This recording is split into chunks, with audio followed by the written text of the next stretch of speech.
Hello everyone, welcome back to the channel Naveen Siksha 1, and today I'm presenting you the lesson number 19 for class 3.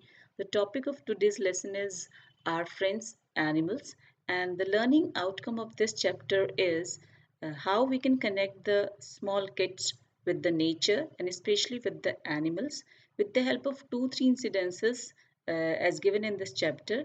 We can make out our children to be loving for the nature and to uh, keep these animals safe for our better environment. So let's first of all read the content and then I will explain it in Hindi, means bilingually, and we will take up the questions also. So the content is here like this. The children in the class were started on hearing the sound tuck. The sound came from the ceiling fan.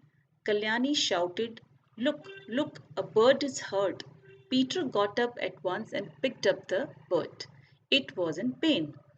तो बच्चों ने अपनी class के अंदर बच्चे बैठे उन्होंने देखा कि एक आवाज़ आई टक से नहीं और उन्होंने देखा कि कुछ उनके सीलिंग फैन से गिरा। कल्याणी ने कहा, अरे देखो एक चिड़िया है जिसको चोट लग गई है। तभी पीटर ने उसको उठाया। Navjot and Ali quickly bought water in a bowl और वो लोग पानी लेकर के आ गए। Peter lovingly patted the bird, patted means उसको प्यार से थपथपाया उसने। They held the bowl to the bird's beak और उन्होंने उस पानी को उसके चोंच तक लेकर गए। It drank a little water and slowly started flapping its wings. Navjot told all the children to move back और उसने पानी पीने के बाद अपनी पंखों को थोड़ा हिलाया और उसने नवजोत ने कहा कि चलो हम लोग पीछे हो जाते हैं। They noticed that the bird was trying to fly और उन्होंने देखा कि वो चिड़िया उड़ने की कोशिश कर रही है। इन वाइल अब द बर्ड फ्लू अवे और थोड़ी देर में वो चिड़िया उड़ गई।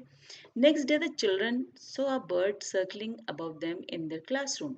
अगले दिन उन्होंने देखा कि एक चिड़िया उनके ही रूम में आकर घूम रही है। The children try to find out whether it was the same bird that was heard the previous day. वो लोग ये सोच रहे थे कि क्या ये वही चिड़िया है जिसको कल चोट लगी थी। They quickly switched off fan and start to clap and उन्होंने अपने तुरंत फैन ऑफ किया क्योंकि दोबारा उसको चोट ना लग जाए और सब लोग क्लैपिंग करने लगे। So it's a small incidence and very common incidents which we can observe in our society, in our surroundings. And these are the sentences which you have to put in a correct order, which I have done for you. The next incident is like Shankar was very happy. A cat had given birth to 4 kittens in courtyard of his house. He started spending his free time with them. Shankar के पास एक cat है जिसने 4 बच्चे दिए हैं और वो बहुत मज़े से उसके साथ खेलता है रहता है।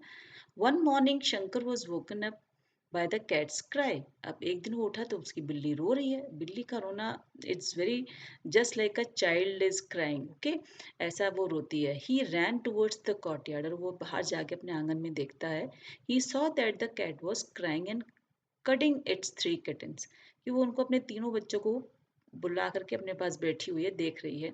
One of the kitten was missing, 3 है, एक उसमें से मिस हो गया क्योंकि 4 बच्चे उसने दिए थे।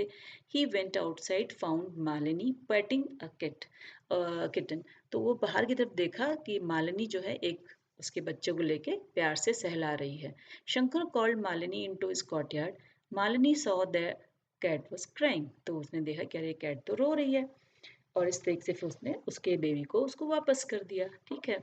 What do you think the Malini would have done, तो उसने क्या कर रही थी, मालिनी उस बच्चे के साथ क्या कर रही थी। तो उसने शायद बच्चे को अपने साथ ले गई। The Malini would have taken the kitten, एक बच्चे को अपने साथ लेके चली गई थी। नेक्स्ट इज एक और इंसिडेंस है कि भोली is मीनूज cow.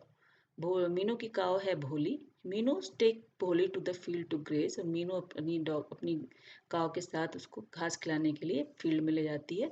One day a speeding scooter hit भोली एंड हर्ट हर लेग और एक बहुत तेज स्कूटर चला करके कोई आता है और उसके पैर में चोट लग जाती है। The wound was bleeding heavily और वहाँ से बहुत तेज खून निकलने लगता है। ठीक है। इस टाइप का एक छोटा सा इंसिडेंस और है। जनरली इट डजेंट हैपन कि अगर इतनी बड़ी काव किसी को नज़र आ रही हो तो कोई भी उसको स्कूटर से धक्का नहीं मारता है। But it is given in your book, so I have read it for you, but ऐसा जनरली अब होता नहीं है। What will happen, what will people in the Meenu's family do, तो उनके मीनू के फैमिली के लोग क्या करते होंगे क्योंकि काव से रिलेटेड है तो उसके घर में फार्मिंग होती होगी और डोमेस्टिकेशन ऑफ एनिमल्स होती होगी like cows buffaloes and ox उसके घर में रहते होंगे। अब यहाँ देखिए एक उन्होंने डोंकी है और उसका ओनर है। कौन है? The Chandu dhobi looks after his donkey very well. The donkey too does a lot of his work. तो वो उसके लिए बहुत काम करता है और चंदू धोबी भी अपने गधे की बहुत सेवा करता है। तो ये पिक्चर्स इसकी मैं बता रही हूँ, इसमें आपको बताना है कि क्या करता है। बट जनरली अब किसी भी धोबी के पास आपको गधा नहीं मिलेगा accept in the villages.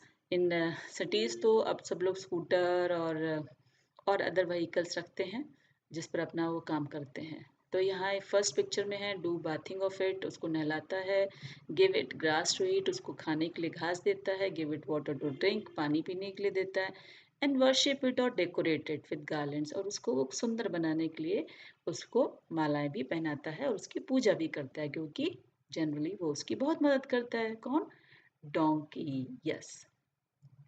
Next is, do you do you or any your neighbors have a pet?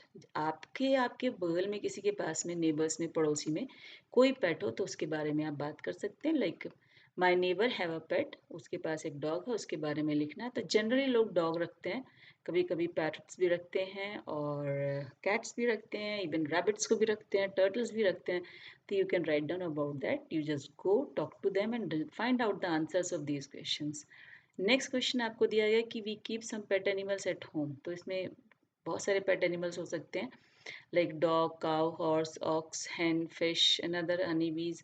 तो इनके आपको क्या लिखना है कि why do we keep them, उनको हम अपने घरों में क्यों रखते हैं, मीन्स उनसे हमें क्या हेल्प मिलती है।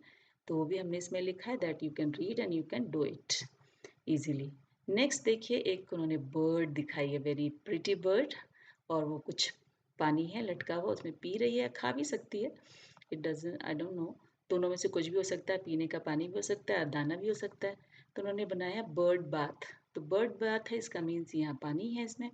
Take a small earthen pot having a wide mouth, चौड़ा मुंह होना चाहिए, and tie the pot with the rope and hang it as shown in the picture. Pour some water in the pot and hang it on the branch of a tree or on a hook outside your house. Pour water in it every day. Observe which birds come to drink water.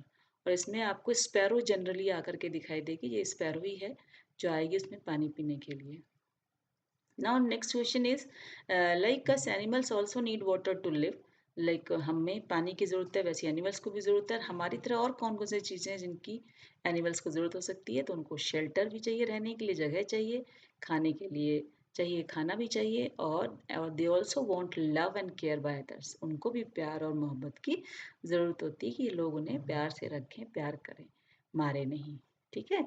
You must have included food in your list and you know that we eat a variety of food. Similarly, animals too eat different kinds of food. जैसे हमारे खाने अलग अलग होते हैं, वैसे animals के भी खाने अलग होते हैं। तो आपने कभी किसी एनिमल को खाना खिलाया है? अगर खिलाया है तो आपको इसमें लिखना चाहिए, और नहीं खिलाया तो you can ask to your elders कि आप कैसे उनको कौन सा खाना खिलाते हैं। लाइक मैंने लिखा है, काव को हम फॉडर खिलाते हैं, बफेलोज को फॉडर खिलाते हैं, डॉग को हम मिल्क एंड ब्रेड देते हैं, इवन बोन्स भी देते हैं, फ्लैश भी देते हैं। तो आप you can write all these things here. Birds को हम लोग लिख सकते हैं कि हम उनको ग्रेन्स डालते हैं। तो आप इसमें चींटियों को, आंट्स को हम स्वीट्स डालते हैं, है ना। तो आप इनको ये सब यहाँ पर लिख करके इसको इंक्रीज करिएगा इस आंसर्स को। एंड नेक्स्ट क्वेश्चन है, why do we feed these animals, हम इन एनिमल्स को खाना क्यों देते हैं? So that they can grow healthy, they remain healthy, उनको हेल्थ बनाने के लिए हम उनको खाना देते हैं। Which animals did most children feed, कौन सा एनिमल है जिसको बहुत सारे लोग बच्चे खाना देते हैं? तो इसमें काउज भी हैं, आंट्स भी हैं, बर्ड्स भी हैं, आप इसमें कई नाम लिख सकते हैं, इवन डॉग्स भी हैं। व्हाट डिड दे फीड, तो अगर वो मैंने काउ लिखा तो मैंने चपाती लिखा है, आप इसमें डॉग भी लिख सकते हैं। You can right so many things here. Next question is, do you have these names in your list, इस लिस्ट में आपके पास कौन कौन से नाम हैं उनको आप बताइए। और think, has any animal ever eaten your food against your will, कभी आपका खाना किसी ने छीन कर खाया हो, किसी एनिमल ने? तो यस, मैंने मेरा खाया एक बार किसी क्रो ने।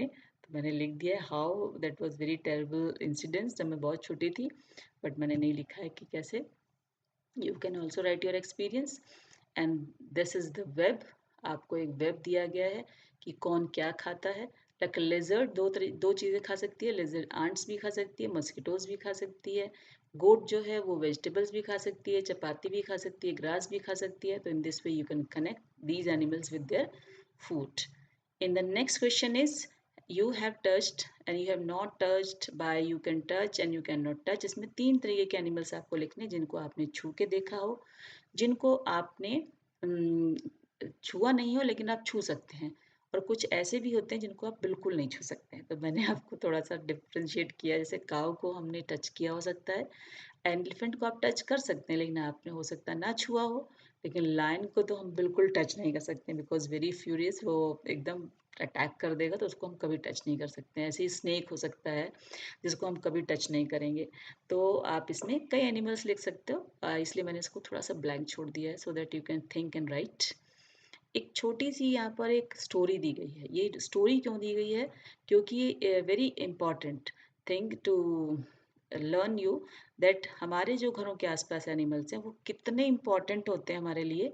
इसकी एक छोटी सी स्टोरी के द्वारा आपको बताया गया है कि द क्वींस गार्डन, एक रानी का एक बगीचा था. ठीक है, उसकी कहानी इसको पढ़ते हैं, then you can understand the learning outcome of this. Okay, the gardener has bought mangoes from the queen's garden. तो उसने बहुत सारे गार्डन में से वो गार्डनर लेकर के आया मैंगोज. तो क्वीन कह रही है सो मैनी मैंगोज, गुड, ये तो बहुत सारे मैंगोज हैं. Your majesty there would have been double the amount if the birds have not eaten them. तो वो बोलता अरे ये तो कुछ भी नहीं महारानी, ये तो और ज़्यादा हो सकते थे अगर चिड़ियाओं ने नहीं खाया होता तो.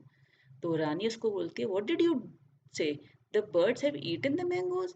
ये तुम क्या कह रहे हो कि सारी चिड़ियाओं ने उसका खाना खा लिया, मैंगोज को खा लिया. Why did you allow the birds into the garden, तो आपने उनको आने ही क्यों दिया.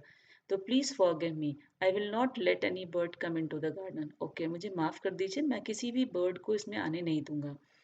तो अगले साल जब नेक्स्ट ईयर हुआ तो फिर आया, लेकिन इस बार वो एक टोकरी मैंगो लाया. तो उसने कहा कि fewer mangoes. Then the last year why did you not stop the birds from entering the garden. उन्होंने कहा तो क्यों, तुमने चिड़ियाओं को इस बार नहीं रोका था क्या आने से. तो गार्डनर ने कहा I stop them your majesty, I did not let a single bird enter, but this year the insects have eaten the mangoes. कि मैंने एक भी चिड़िया को नहीं आने दिया, लेकिन इस बार सारे मैंगोज को किसने खा लिया, कीड़ों ने खा लिया. इसका मतलब ये था कि वही बर्ड्स इन कीड़ों को खाती थी और इनके मैंगोज को वो बचाती थी. लेकिन चिड़ियाओं का इम्पोर्टेंस इनको तब समझ में आई जब इन्होंने उनको आना बंद कर दिया. सो हमारे नेचर में जो भी चीज़ें हैं आपस में इंटरकनेक्टेड हैं. Let them grow, let them live and give them the love and care to them. Okay, तो ये हमारी इसमें इस कहानी की एंड होती है. और इसलिए now we are thank you for watching this video.